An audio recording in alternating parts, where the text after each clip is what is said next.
साथियों नमस्कार। राजस्थान की राजनीति में हलचल का एक प्रमुख चेहरा है नरेश मीणा। नरेश मीणा ने इस टाइम राजस्थान में बहुत तेजी से नाम कमाया है। नरेश मीणा सवाई माधोपुर के डूंगरी बांध आंदोलन का नेतृत्व करने पहुंचे। डूंगरी बांध आंदोलन को लेकर ग्रामीणों में आक्रोश है और लगातार धरना प्रदर्शन जारी है। आंदोलनकारियों ने साफ कहा कि वे अब अपने हक और अधिकार की लड़ाई से पीछे नहीं हटेंगे। नरेश मीणा ने आंदोलनकारियों को संबोधित करते हुए सरकार पर वादा खिलाफी के आरोप लगाए और संघर्ष तेज करने का आह्वान किया।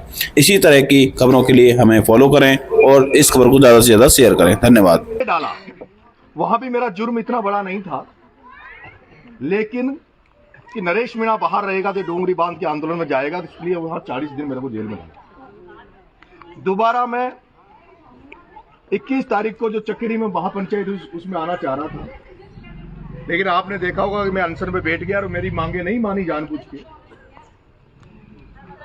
जानबूझ के मेरी मांगे नहीं मानी। सरकार की तरफ से कोई नुमाइंदा मेरे से बात करने नहीं आया और इस कारण से मैं हॉस्पिटल में पड़ा था। और हॉस्पिटल में भी जो लोग मेरे से मिलने जाते थे उनको पता होगा, 50 सिपाही वहां हॉस्पिटल में मेरे लिए बिठा दिए थे कि कहीं रात को उठ के नहीं चला जाए।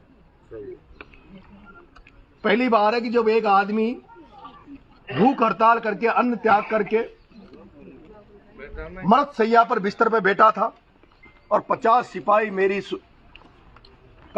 को निगरानी में रख के वहां बैठ गए ताकि मैं वहां डूंगरी बांध में नहीं आ जाऊं।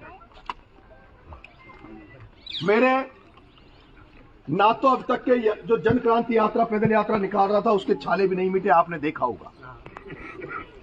मेरे से जब भूख हड़ताल से उठा तो मेरे को लोगों ने कहा कि 5-10 दिन तुम रेस्ट करो, अपनी तबीयत को ठीक करो।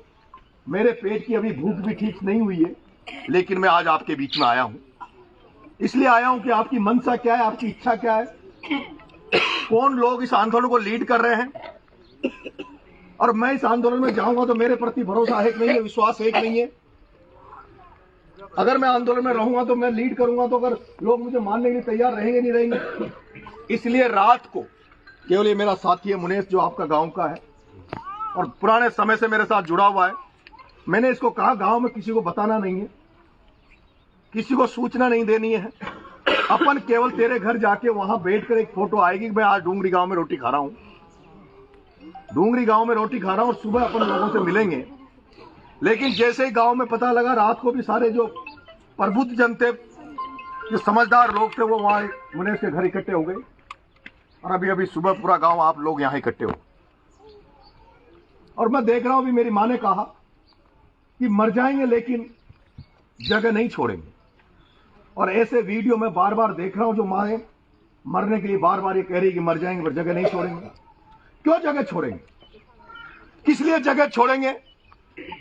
पक्षी जब अपनी जान देकर भी घोंसला नहीं छोड़ता,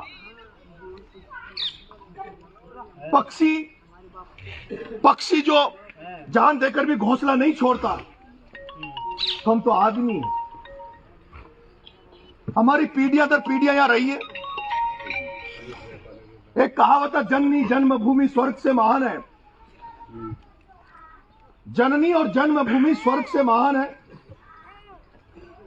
स्वर्ग नहीं देखा, लेकिन स्वर्ग की जब कल्पना करते हैं हम, तो स्वर्ग एक ऐसा होता है जहां दुख दर्द का कोई नाम नहीं, जहां कष्टों का कोई काम नहीं। और उस स्वर्ग की जब कल्पना करते हैं तो हम देखते हैं कि या तो स्वर्ग को हम मां के रूप में देखते हैं,